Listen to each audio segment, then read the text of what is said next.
Girolando Plus por Bon para producir más leche. Este cruce tiene el firme propósito de sumarle la eficiencia lechera que brindan las razas Gyr y Holstein a las razas criollas.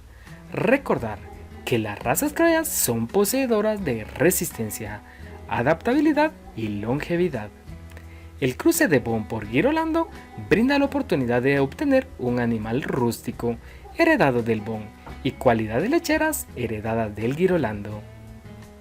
Este cruce reduce un poco la producción de leche, pero se obtiene un animal de porte más pequeño, brindando la oportunidad de lograr un ternero por año, además de que se pueden desplazar en laderas con facilidad y no presentar cojeras. Una gran ventaja de este cruce es que se mitiga la posibilidad de que la vaca resultante presente mastitis, pues la raza Bon es poseedora de un esfínter del pezón muy fuerte. La mastitis se presenta en vacas lecheras cuando los cuartos no quedan bien sellados, por lo que tenemos que aplicar antibióticos y eso genera castigos a la leche.